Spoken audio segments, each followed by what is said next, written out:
দেশের মাটিতে বিশ্বকাপ হলে একটু ভালো কিছু হতে পারতাম ডেফিনেটলি। আমি পরিচিত কন্ডিশন, যদিও শারজার কন্ডিশন অনেকটাই সিমিলার। আমরা খবর পেয়েছি যে অতটা গরমও থাকবে না, সন্ধ্যার দিকে খুব প্লেজেন্ট ওয়েদার থাকে এই মুহূর্তে অক্টোবর মাসে। সো ওয়েদার মনে হয় না খুব একটা ইফেক্ট করবে।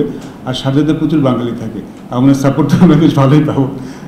তো ওইটাও মনে হয় আমরা খুব একটা মিস করবো। বাট দেখুন, দেশের বাড়িতে খেলাটা একটা অনেক বড় ব্যাপার, সেটা তো একটা ব্যাপার থাকে। বাট প্রস্তুতির কথা যদি বলেন, আমার মনে হয় আমাদের এই যে সিরিজটা আমরা টুর্নামেন্ট খেললাম A2, এটা আমাদের অনেক কাজে দিয়েছে। কারণ এখানে আমরা কম্পিটিটিভ ক্রিকেট খেলতে পেরেছি, ম্যাচ খেলতে পেরেছি, যেটা খুব ইম্পর্টেন্ট। এটাকে যিনি সিলেক্টর যেটা বললেন যে আমাদের দরকার ছিল উইনিং মোডটায় ফিরে আসা, আমি পার্সোনালিও ফিল করি যে প্রায়োরিটি অফ বিগ টুর্নামেন্টে এই উইনিং হ্যাবিটটাও অনেক কাজে দেয়।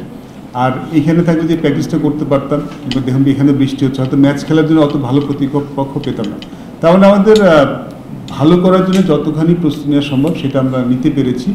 আর ওয়ার্ল্ড কাপ তো ডিফারেন্ট বল গেম, এখানে তো আসলে আমাদের সর্বোচ্চ পরীক্ষাটা হবে, সেটা যদি আমরা ভালো দিতে পারি। আমার মনে হয় প্রস্তুতি আমরা খারাপ নিই, প্রস্তুতি ভালো হয়েছে। আমার মনে হয় এটা বলার খুব দরকার আছে। বাট আমরা প্রথমে যেটা বলেছি যে আমাদের প্রবাসীরা সবসময় আমাদের সাপোর্ট করে, আমাদের বাংলাদেশিরা সবাই করেন। বাট আমরা যখনই দেশের বাইরে খেলতে যাই, এটা আমি যখন ক্রিকেট খেলেছি তখনও দেখেছি, যখন খেলা দেখতে গেছি তখন দেখেছি প্রবাসীরা আমাদের অনেক মাঠে আসেন, অনেক সাপোর্ট করেন। এটা আমাদের অনেক বড় একটা স্ট্রেংথ। সো আরব আমিরাতে যারা আছেন, আশা করব তো আপনারা সবাই মাঠে আসবেন। আপনাদের সাপোর্টটা আমাদের মেয়েদেরকে ডেফিনেটলি অনেক সাহায্য করবে ভালো ক্রিকেট খেলতে। আমাদের ক্রিকেটের কিন্তু অনেক বড় একটা শক্তি আমাদের ফ্যানরা, যারা আমাদের ক্রিকেটটাকে ফলো করেন।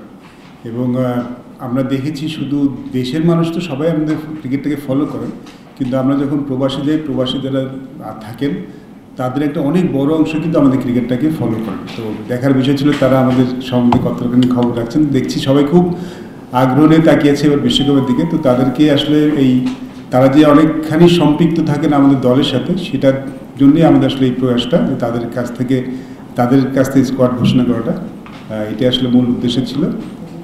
স্কোয়াডটা আপনারা হাতে পেয়ে গেছেন।